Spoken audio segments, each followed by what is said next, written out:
Hello, my name is Paul Zanazanian, and welcome to History in the Now Conversations, a podcast on history and how we use it in our everyday lives.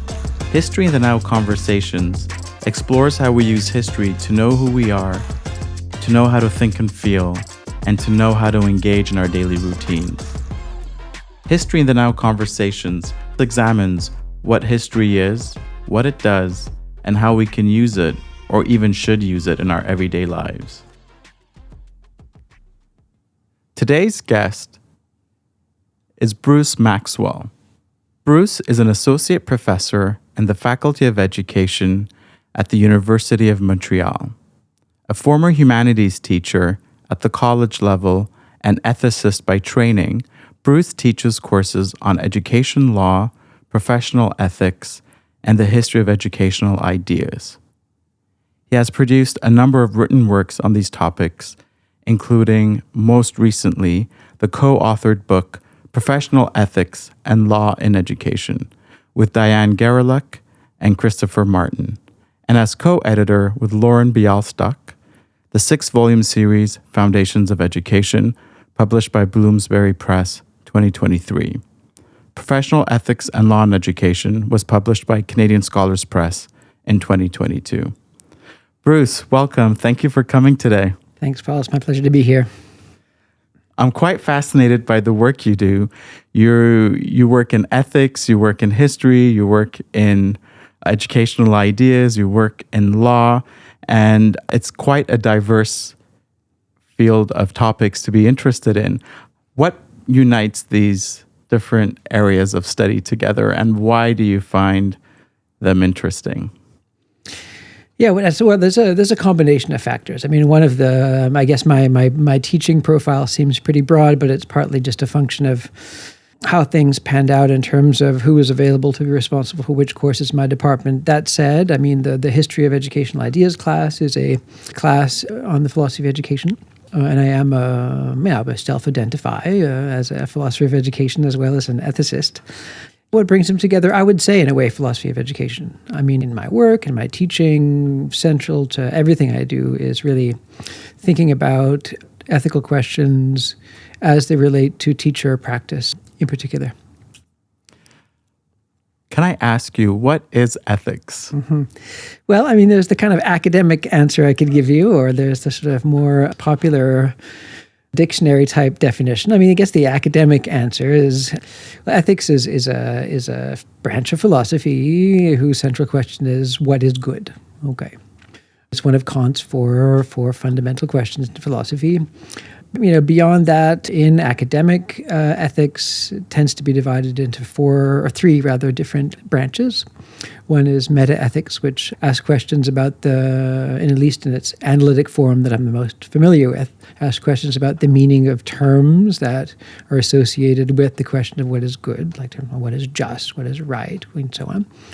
Then there's normative ethics, which is another branch of philosophical ethics, which deals with thinking about how ethical justification works. So many people will be familiar with utilitarianism or deontologism or virtue ethics. These are all schools of thought within normative ethics. And the goal there is what they all consist in essentially is different ways of conceptualizing the right way to justify ethical positioning. So positioning with respect to an ethical question. And then finally, there is applied ethics, and that's what I'm most involved in these days. Early in my career at the master's level, anyway, I did work in metaethics, sort of on the border of metaethics and normative ethics. But metaethics? Yeah, metaethics. Yeah. Metaethics, yeah. But yeah, since I started my PhD, essentially, and from then on, my main concern has been with applied ethics, looking at specific questions that actual human beings are asking themselves with respect to what is good or what is right in real life. And my branch of applied ethics obviously relates to teaching and educators.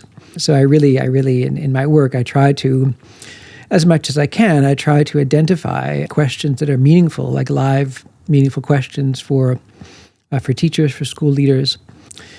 You know, I try to draw on my understanding of the academic literature to try to sometimes frame the questions in a way that's helpful, or provide information from research that is relevant to ethical questions that are being asked by teachers. And this whole approach, so it's not like my goal is not to like identify a question and necessarily provide an answer, but rather provide educators with help, tips, orientation around thinking through problems, useful information that they can look to help them find solutions to problems, ethical problems that they encounter in their workplace. And this is, I would say, it's really inspired by my background in bioethics. While I was doing my PhD, and afterwards, I spent quite a bit of time working directly with bioethicists. And at that time, I'm sure it's similar now, it was very clear at that time, this was maybe 15 years ago or so, bioethics had not too long before then sort of grown out of a bit of a preachy discipline that was very much rooted in theology. And at that point, that older approach, which dominated the field right from the beginning, was to sort of like, ethicists would make arguments about, what the correct position was in relation to an ethical question in medical practice or in medical research or whatever. And they would use theology as a source of inspiration? The earliest bioethicists were almost all theologians. Mm-hmm. But then, fairly quickly, philosophers got into the game. But the same basic kind of casuistic approach remained. That's to say that even the non-theologians, philosophers, would continue to really take positions in relation to bioethical questions, and that they saw that as their kind of role. Whereas by the time I came along, there was sort of a shift in the way bioethicists were understanding their own work. They were understanding it rather as a kind of a partnership with researchers and practitioners that had something to bring to the table, but certainly were not in a position to advance answers to questions in a way that was sort of more authoritative than their peers in the applied field, like doctors. So less armchair, less backseat driver, more in conversation and dialogue. Yeah, more another voice at the table, kind of in a clinical ethics kind of model where there's different, the idea is that in a clinical ethics situation, you have nurses, you have doctors, you have administrators, you have patients' representatives, you have an ethicist, and they all come together. They all have their own perspective and expertise and knowledge. And the goal is that working together, they can find the right answer, the right solution, rather than one person, the ethicist, sort of coming into the room and telling everyone what to do, Very interesting. So the role of the ethicist is quite important, because the ethicist would be there to help understand or formulate questions in ways that can enable the people at the table to ask the right questions and to get at the right answers. Right meaning the answers that are basically the ones that are needed to help move things forward. Yeah, well, ethicists, I think, there are a few ways that ethicists can contribute. One is by clarifying questions, definitely. Another one is by introducing and clarifying distinctions. Sometimes practitioners have a very intuitive kind of approach to problems, very practice-oriented, quite naturally, normally. They're not necessarily that well attuned to relevant distinctions. So ethicists by training are, they're taught to be attentive to distinctions that can make a really big difference in terms of thinking through the issues. Another consideration as well, I would say, is that ethicists are also trained, I would say, to applied ethicists anyway, to be aware of different sort of justificatory styles or different justificatory approaches, whereas your average person has, again, a very intuitive approach, and they might, focus on one particular way of thinking through a problem, whereas an ethicist typically is aware of, several, 3 or 4 ways of thinking through the problem, and they can sort of say, okay, well, look, you're coming at this from a justice duty perspective. Let's think about the consequences. What are the impact on different people involved here? Taking a step back from, the duties that are in play, and so bringing this kind of, in the ideal, bringing this kind of encouraging people to have a more sort of holistic or complete view of what's at stake, rather than falling back on their sort of intuitive reflexes, which are often fine, but they're as often incomplete, right? So you're offering possibilities. Yeah, kind opening of horizons in a way. Right. And again, the goal is not to tell people what's right, but rather like to say, well, let's think about this together. Like, maybe you haven't considered that. Let's consider that now. As an ethicist, is it easy to get confused because you're always trying to figure out what's right or what's wrong or how to formulate a question? Can someone get confused? Yes, someone can get easily confused. But I don't know. Like, I don't spend my entire day worrying about what's right. Okay, I mean, it's very much a job for me. And when I'm sitting down reading or writing or thinking through these things, of course, it's confusing sometimes. But it's an intellectual challenge that I genuinely enjoy, and especially in the work that I've done in recent years in a teacher's professional development, it's been incredibly enriching for me.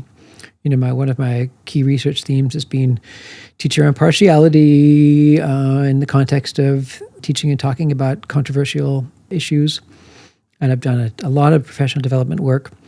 And the contact I've had with school leaders and teachers and support staff has just fed beautifully into my own thinking about what are important issues and helpful philosophical ways of thinking about the problem, and what are also, just as importantly, what are really unhelpful philosophical ways of thinking through the problems that you find in the literature. So it's helped me engage both with my colleagues in philosophy of education, but also contribute, I think, to helping teachers and school leaders think through these issues. That's quite fascinating. So, as an ethicist, do you have a certain imaginary posture or imaginary persona that you refer back to help you navigate the work you do? No, I don't. I think as a teacher, I have a persona. Okay. But as an ethicist, no, I don't. I don't. I'm not. Maybe I don't understand the question, but I guess it's an extension of the prior question, where if you don't get confused, how do you do you have a certain backbone or a certain posture or an anchor or a certain standpoint from which you approach questions related to ethics, related to the study of the good? Yeah, I mean, if there is any standard, I would say it's just the standard of reasonableness, and I realize that's a very vague term, but I don't think we've really got much else to work with. What would that mean, reasonableness? Well, it means what's coherent, what's justifiable, whether on a factual basis or other forms of evidence, what constitutes reasonable judgment, what a reasonable person would do. Again, would be the first to admit that it's a bit of a fuzzy standard. But in my experience working with teachers in particular, there is surprising agreement among people on what's reasonable and what's not reasonable, even students. People seem to be drawn towards, at least they're able to recognize what's reasonable and what's not, as long as it's presented to them in a non-threatening way and in a way that's respectful of their views and other ways of looking at problems as well. So people are willing to listen and to compromise or to deliberate if they recognize that their perspective is recognized and listened to and understood. And then once they sense that they have been understood, then they can engage in a form of dialogue? Well, I don't think I'd put it that way exactly, but I think that I think that there's, I think that what do I want to say? I want to say that people tend to agree on what is reasonable. I'm very much coming at this from the perspective of applied ethics, okay, of course, but people tend to agree on what's reasonable as long as they're allowed to come to that conclusion themselves, and they don't feel like someone's forcing a view of reasonableness on them. Interesting. So, yeah, it probably takes a lot of practice to be able to create an atmosphere where people feel that way and are able to. It does, yeah, it does, and it, I think the real key for me, that what I've come to appreciate, I would say, is that the key is really to put the focus on the ideas and not on the person or the people. So we're not talking about what I think, what you think. We're talking about what's right, what's just, what's fair. And if it sort of depersonalizes it somehow. I'm curious about emotions. How do emotions fit into the equation? People are usually very emotional, and it's really hard to be reasonable, even if the ideas are presented as ideas and not personal ideas. Mm-hmm. Yeah, emotions are crucial. I mean, emotions are crucial in many, many different ways. I mean, even people's emotional reaction. I mean, people's emotional reactions to a situation, an ethical situation, or an ethical stance, is a factor that needs to be taken into consideration when thinking through a problem, and it can also figure into judgments of reasonableness as well. It's people have an interest in feeling safe and secure, for example, feeling appreciated and respected. Those are emotions, and they're perfectly, of course, legitimate ones that need to be taken into account when one's engaging in thinking through ethical problems. There's no doubt about it. They can also play a more, I would say, negative role as well in the sense of clouding people's judgments about what's reasonable. Emotions. Yeah. So they play multiple roles, of course, in these processes. So you talked about your, I guess, first introduction to ethics through your work in bioethics. Were you always interested in the good since a young age? Why study the good? Is there a precedent that goes before or beyond the start of your professional career as a PhD student and your work as a research assistant? Well, there is, and I always joke that when I was a teenager, some people want to be doctors and lawyers. Well, I wanted to be a French existentialist. Okay? But the reason why I wanted to be a French existentialist is not because it's super cool, which it is, of course, but more because I felt like philosophers. I wouldn't have put it that way at the time, I don't think, until I looked into it a bit more. But I felt like that. Some people, had insights into the world that allowed them to be better people somehow. And this I discovered later. I didn't know this until I'd spent several years studying philosophy. Is an ancient idea. The study of what is, ontology, is the foundation of ethics. And there was this idea that one's conception of the world and what it contains and how it originated has implications for one's outlook on life in terms of the relating to other people and their conception of the good and so on. And I had this kind of naive view. I have no idea where it came from. But I was interested in philosophy because I essentially wanted to be the best person I could be, And I realize now it was totally naive, okay? But that was my goal. I thought it would somehow figure out what it meant to be a good person by studying philosophy. I'm wondering if there's a nuance, being your best possible self versus being a good person, or are they the same thing? They're the same thing. For me. I would have seen that as the same thing, yeah.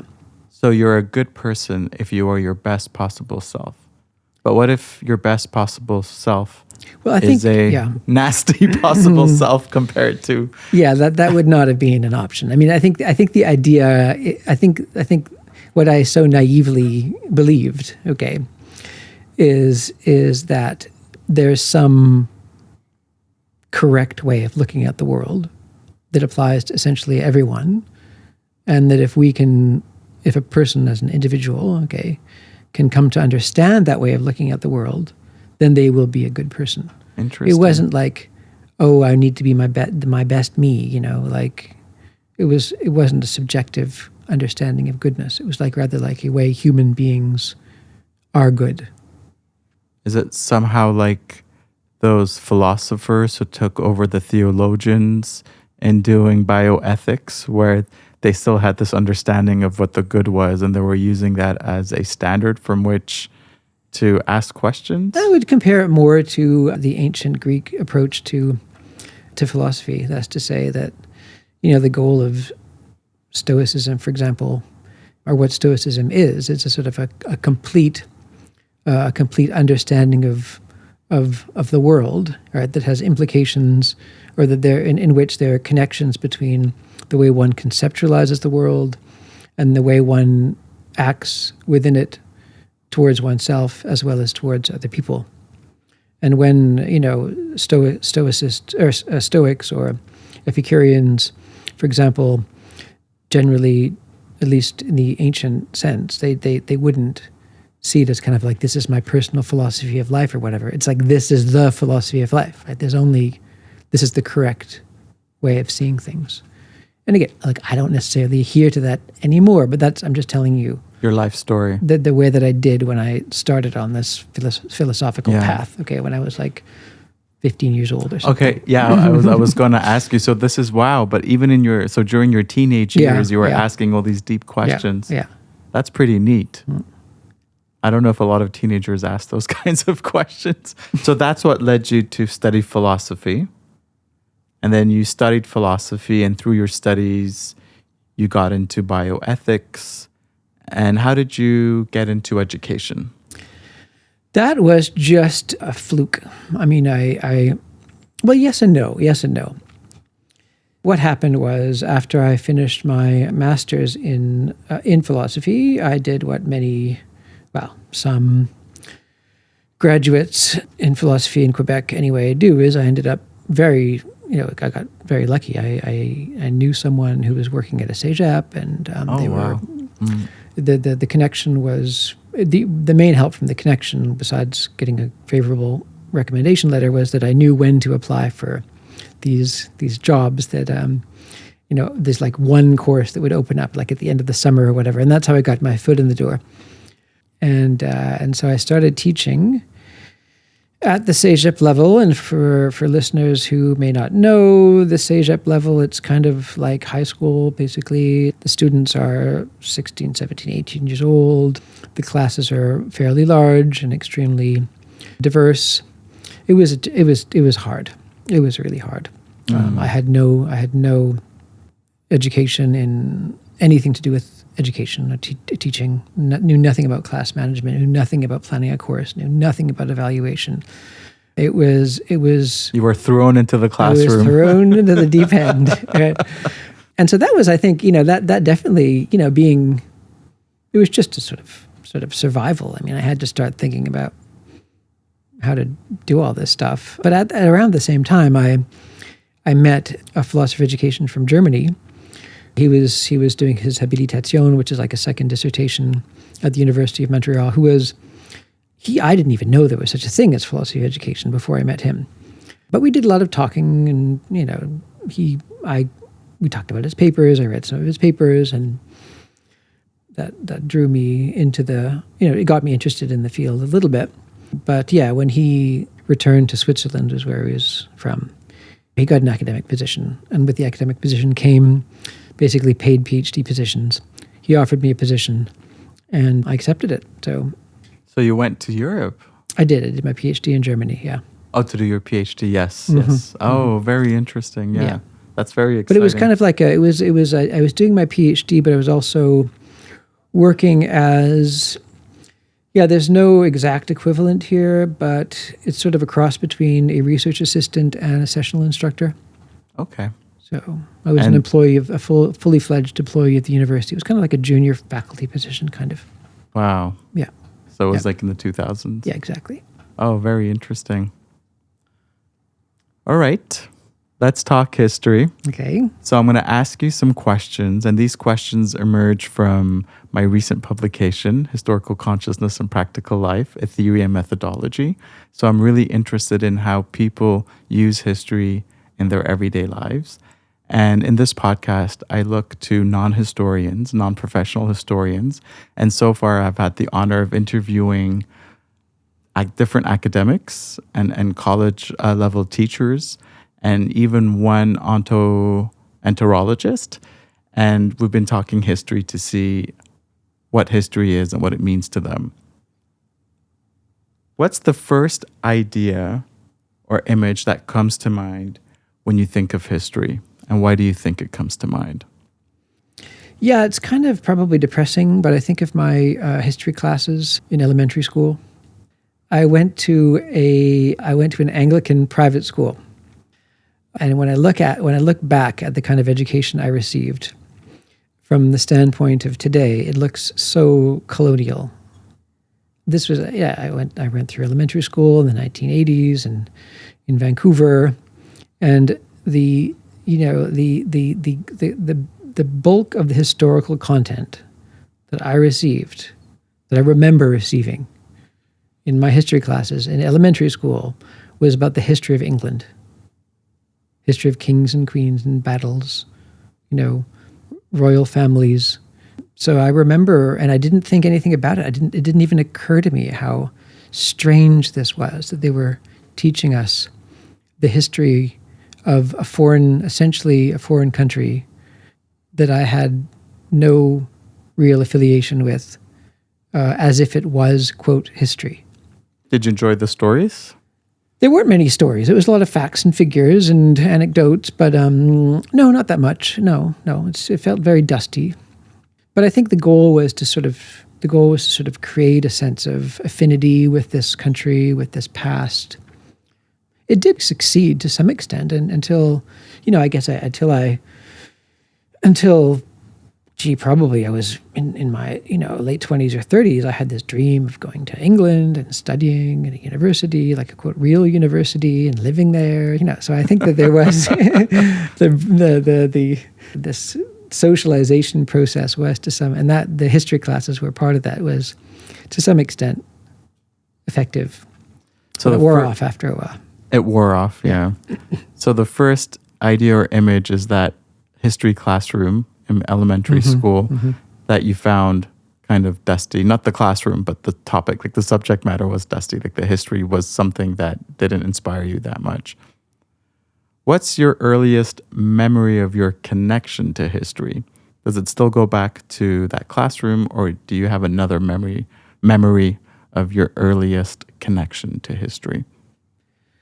Yeah, I think one early-ish memory. I think when I was a kid, like most kids, I had very little historical consciousness at all.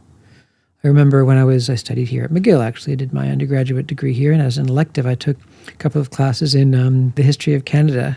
And I remember this I can't remember her name, but this professor. A lot of the class it dealt with Confederation period history, and a lot of the content was about educational history and how that was an issue in Confederation, and how the different provinces were afraid that some religious minority would take over the. I thought it was so boring. Okay, it was so boring. And it's like now I think it's fascinating. Like I talked about this stuff with my students in my class, because I teach education law, and I appreciate how important these issues were at the time. But I just remember thinking, wow, no, why did I take this class? So you've had pretty negative experiences, or I think I was just foolish. I think I was just foolish. Okay, I think I should have appreciated it more, but I didn't. For some reason, I thought education was a boring topic. But I think, and then when I moved to Quebec, this was in the early '90s, and then when I started my master's, say in my mid-20s or so, I suddenly flipped over to the French side from the English side, and I was living 100% pretty much in French, and it was that time that I got to, I became familiar with Quebec, Quebecois people, Quebec society, culture, and so on in a way I hadn't before. And then I got kind of obsessed, actually, with Quebec history. It was sort of a personal hobby of mine. I read all kinds of books in French and in English about Quebec and, New France, first of all, and the conquest and the impact of the conquest on the development of contemporary Quebec society and so on.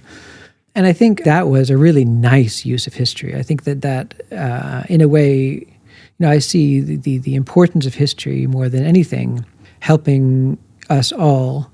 And I realize that this whatever definition is not consistent with probably very academic definitions, but I think it's useful. It's been useful for me, and I think it's useful for people in general to help us really understand the present. I think I have a much, much more nuanced view of Quebec society, the relationship between French Canada and English Canada, because of that little obsession of mine. It stood me in good stead as an Anglophone who works, very much on the French side. Very interesting. We're going to get back to definitions in a moment.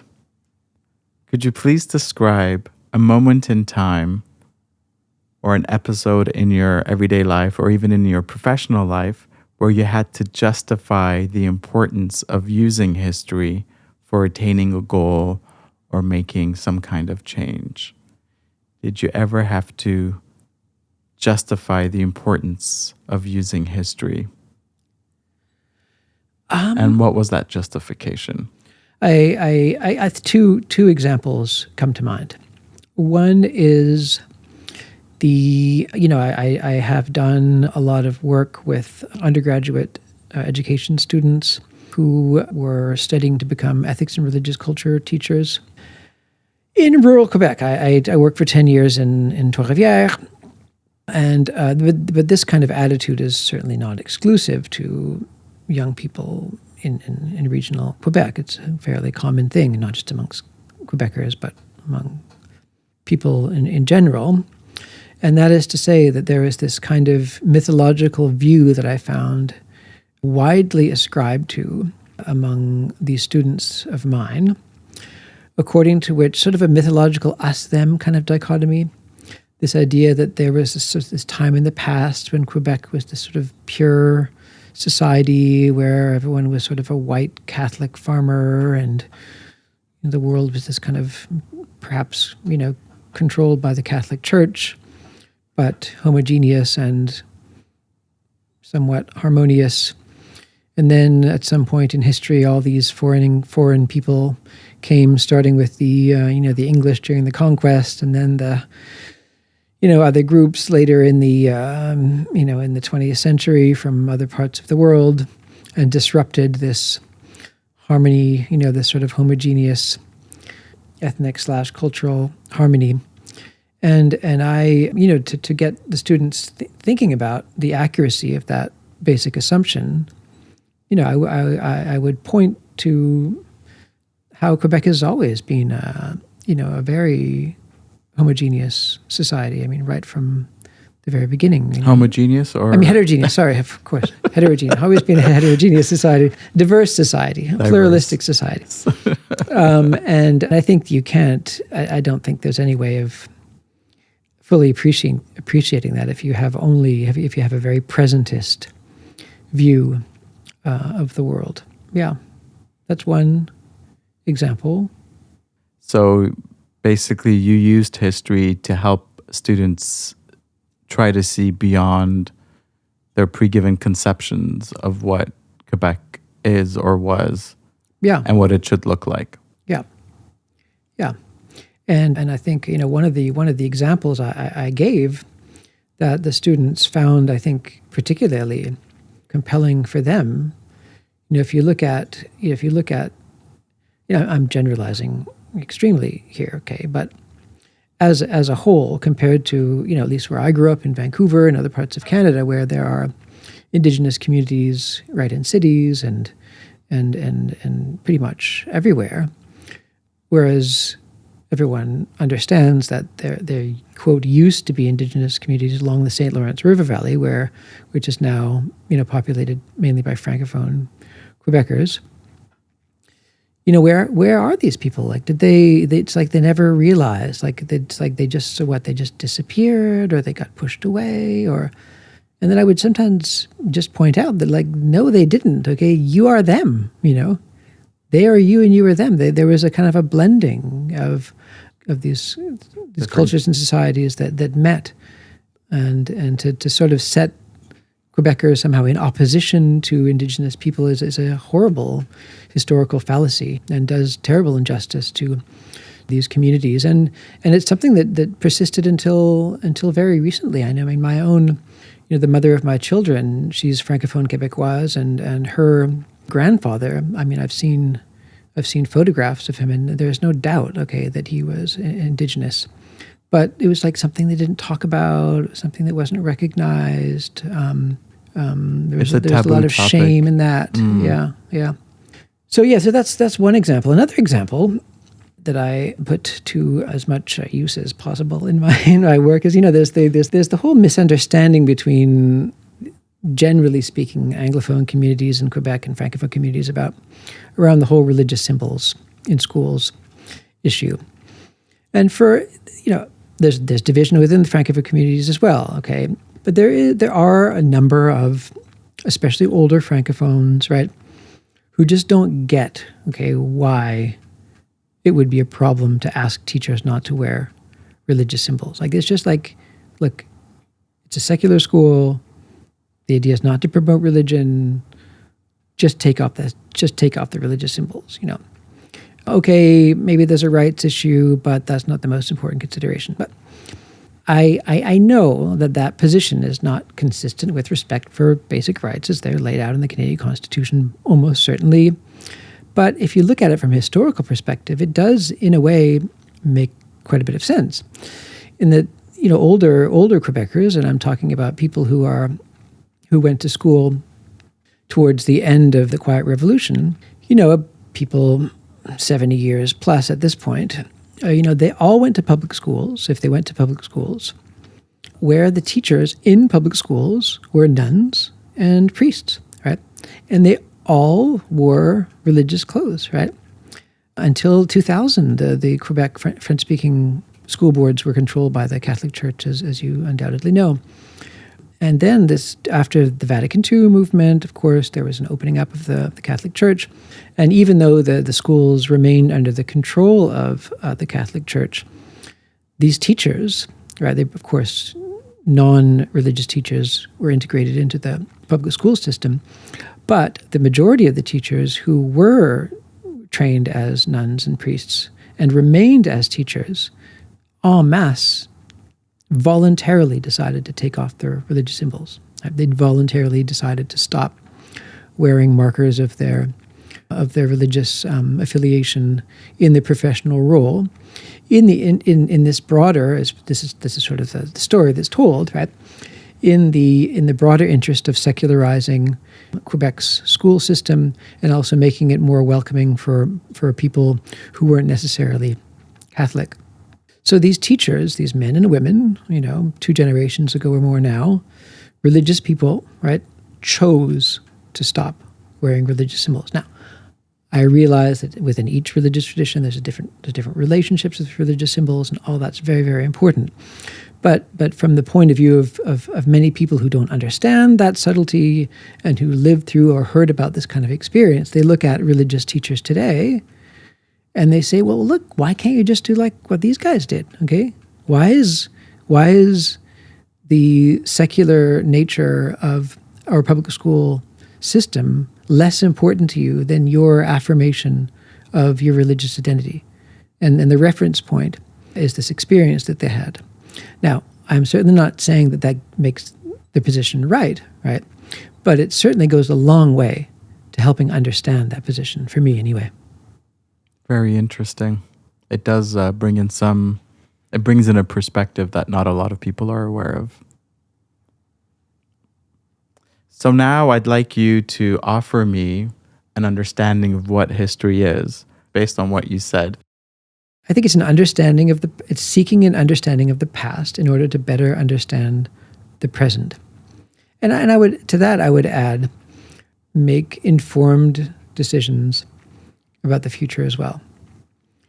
I don't know if you know this, apocryphal quote from, I think it's Marx, who said, Hegel wrote that everything happens twice, everything happens in history twice, but he forgot to add that first time it's tragedy and second time it's farce. That quote I think really sums up, in a somewhat humoristic way, the importance of understanding, of a historical understanding, as a sort of a lever to make better decisions in the future, whether it's on the level of society or even on a personal level, I think.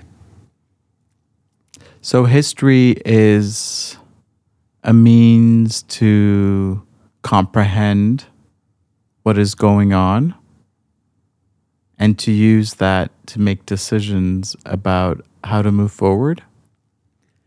I would go so far as to say that you can't understand the world you live in unless you have an accurate historical perspective on it. It's a kind of a blindness. It's a kind of a very superficial, way of understanding society in the world you live in. I realize that's kind of both vague and abstract at the same time, but it gives a depth. It gives a depth of understanding to the world that one lives in. It gives a sense of kind of a narrative understanding of where things are or could be going in the future in relation to a past. If you were to bring in an ethicist perspective on history, what would the ethicist say about history? What is it that history can do for the ethicist? I think that, definitely historical considerations can be relevant in a situation of ethical deliberation. And I think that the two examples I gave about the usefulness of history illustrate that perfectly. Right? They can change, historical perspective can change a person's perspective on an ethical question. But I wouldn't say in every case, but I think, I think in certain cases that have in the case of certain ethical questions that have a historical bearing or aspect, definitely becomes, historical facts, historical understanding becomes a highly relevant consideration. So is history mostly done at a personal level, or could it also be done at a collective, broader level? What's the interaction, based on your understanding, between the individual and the collective when it comes to doing history, creating historical knowledge? Well, I think everyone has a kind of historical understanding of the society they live in. Now, some people's historical understanding is more accurate than others, and I see it maybe somewhat idealistically, the goal of history education to help people acquire the most accurate historical conception of the society they live in as is possible, considering all the constraints that are involved in that educational process. And is history, this question goes back to the, I guess, ethics conversation we were having earlier. Is history a good thing, or could it also be a bad thing? This is maybe a very old-fashioned view. I don't know, but I continue. Well, it definitely is an old-fashioned view, and maybe an incredibly naive view. But I continue to believe that history is perspectives. Of course, there are clearly different perspectives on history. There's no doubt about that, and multiple perspectives can be correct, right? But there remain the distinction between a completely erroneous, unfounded, perspective on historical events and one that's less so, or one that is accurate. It remains for me, and I think the goal of history education, whether that's the way one educates oneself about historical questions, like the way I did when I was curious about Quebec history, or whether it's done in a university or school classroom, the goal has to be, working towards a conception of the past that's justifiable somehow. That's interesting. So would a justifiable past mean an accurate past? Yeah. But people misuse history, and that's where history can be, I guess, dangerous, right? When it's but that's, to me, it's not even history. It's just making stuff up. It's like telling false stories.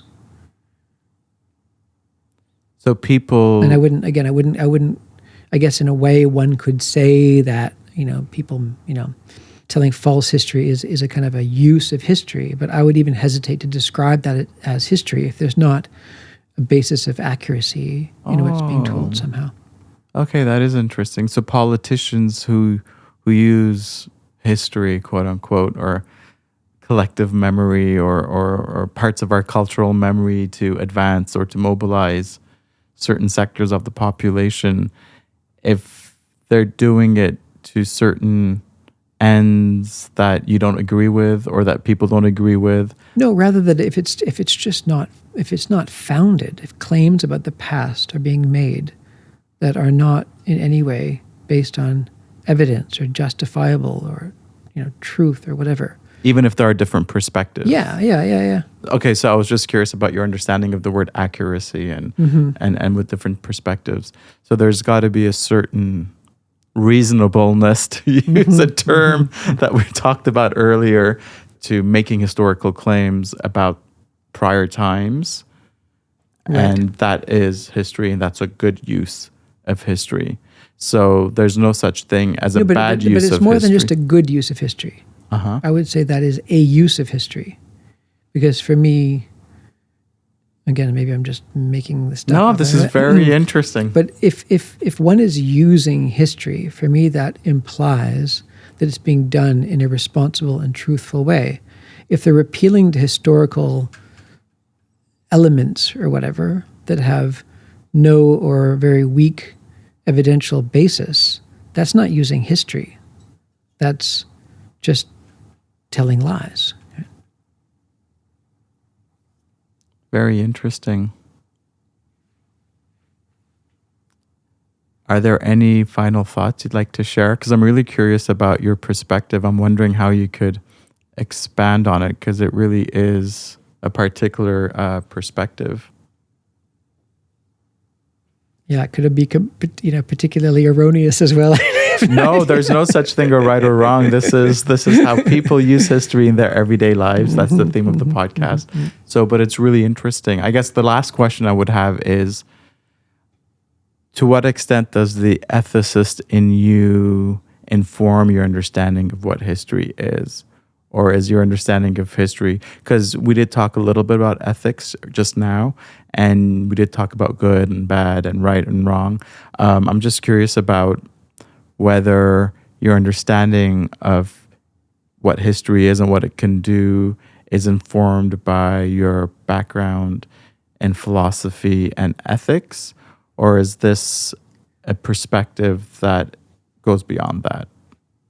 Well, to be honest, I've never thought about this before, but I think listening to myself speak, I think it seems pretty clear that it is. Right? I think I have I think that the assumptions I'm making about history are definitely informed by an ethical kind of way of thinking, definitely. Yeah.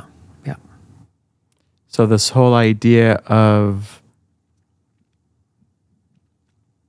something that we're looking up to as a standard should impact the way we come up to our reasonable understandings on our own through dialogue with each other or through dialogue with that standard. Is there a certain, standard that... Well, there's got to be a standard, but don't ask me what it is exactly. Okay. There's got to be some, but there's I guess the assumption that I'm making, it's the same assumption that, say, an ethicist makes when thinking through a problem or a question, is not necessarily that there's only one single right answer, but that some answers are much, much better than others, right? And I think it's the same thing with historical perspectives. There's, again, I would never deny that it's not, of course there are different historical perspectives, right? But some positions within those historical perspectives, and maybe some perspectives themselves, depending on how you define perspective, are vastly more justifiable than others. So in that respect, yeah, there's a kind of convergence in the way I'm conceptualizing history and the way I'm conceptualizing ethics, yeah. Very interesting. Bruce Maxwell, thank you so much. Well, thanks for having me. It's been a real pleasure.